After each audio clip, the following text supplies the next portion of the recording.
Good, happy Wednesday morning, June 1st, 2022. I'm Riley King. Welcome to this Wednesday morning edition of the Riley King Newscast, right here on the Riley King Network. We have a lot of news to get to this Wednesday morning, so let's get started right now. First up, man accused of shooting, killing Portsmouth student in South Carolina. Let's take a listen to that video from WMUR News 9. Liberty Mutual customizes my car insurance, so I only pay for what I need. And I do like to customize stuff. It's really heartbreaking, and it's terrible to have to tell your child.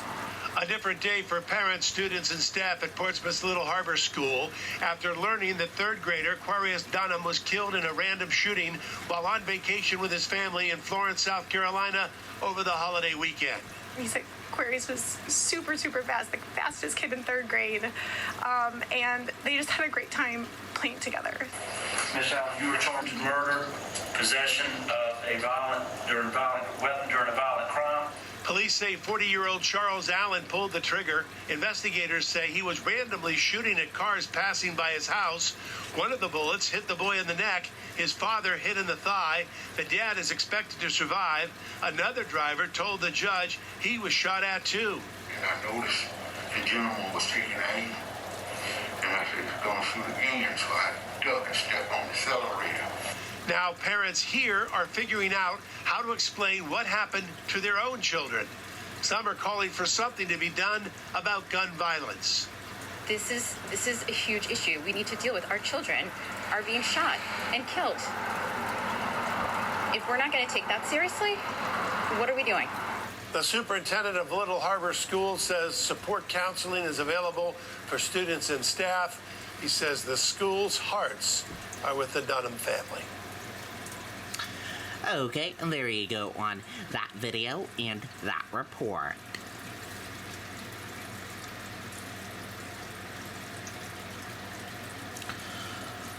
Wind kicks up clouds of tree pollen, causing grief for people suffering from allergies. Let's take a listen to that video from WMUR News 9. A U-Local member capturing this scene on 93 today. Drivers heading into a green cloud of tree pollen. Winds from a backdoor cold front dropped temperatures about 20 degrees in about 10 minutes and swept all that pollen into the air. When it settles, it coats everything. You can see there's yellow spots on the car, up top. Doing a lot more cleaning of it. Yes, a lot more cleaning of it. And it's bad news for anyone with seasonal allergies. They seem to be worse. My eyes are really bad. I've had to put drops in 3 or 4 times. Other than that, it's just like a runny nose and then stuffy nose. Our Stormwatch 9 weather team says pollen from oak and ash trees are also bad right now. Doctors have this advice. Knowing what you're allergic to will make a huge difference. That's one thing. And then, depending on what you're allergic to, you can institute an avoidance measures. Experts say until pollen levels drop, stay inside and keep windows closed. Change your AC and air purifier filters every few months. Plus, take showers and bathe your pets as well. And some more advice from doctors for people who are really suffering. They say wear a mask. They say that can make a big difference when outside. Live in Manchester, Grace Feinerman, WMUR News 9. Okay, and there you go on that video and that report. Good tips there.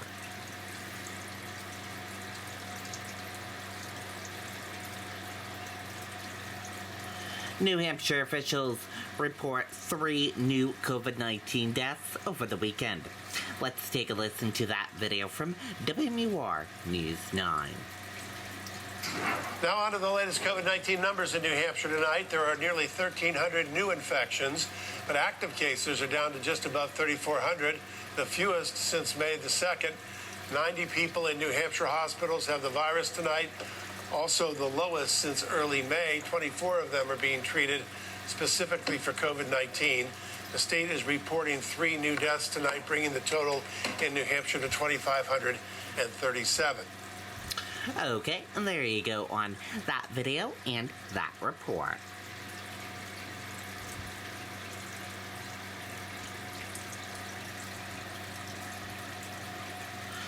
One person arrested in connection with Barrington school threats.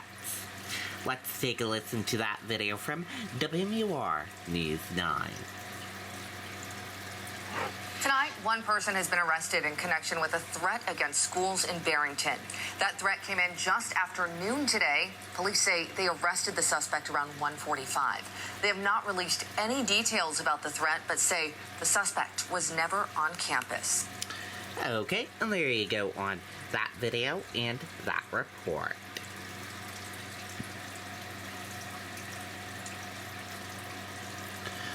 Northampton student chosen to be governor for the day. Let's take a listen to that video from WMUR News 9. Where's my porridge? Don't make me turn this fine rental car around now. A sixth grader from Northampton School will be heading to Concord to be governor for a day tomorrow. Madeline Dinnan got a personal call from Governor Sununu to let her know she had been picked. Hi, Madeline. Hi. Hi, it's Governor Sununu. How are you? Oh my gosh, she's crying.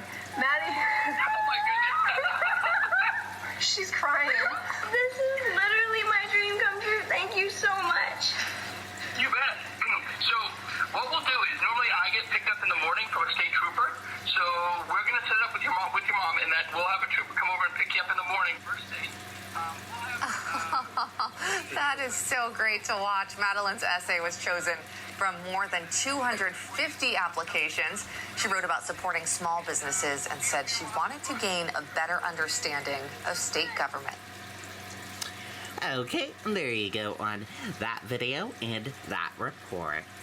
Awesome, awesome there.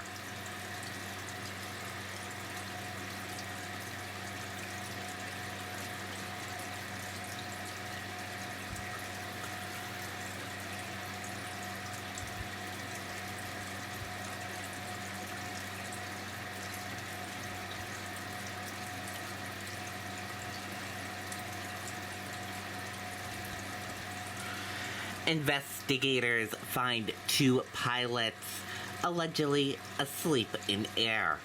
Let's take a listen to that video from ABC News. That flight from JFK Airport in New York City to Rome, we're learning about the 2 pilots who investigators say fell asleep in the cockpit during that flight. The investigation finding both pilots were sleeping for a time and that air traffic control lost contact with that passenger jet for about 10 minutes. Fighter jets were about to scramble, and ABC's Gio Benitez covers aviation for us. Tonight, a stunning report. Investigators finding 2 airline pilots were allegedly asleep while their plane was still in the air.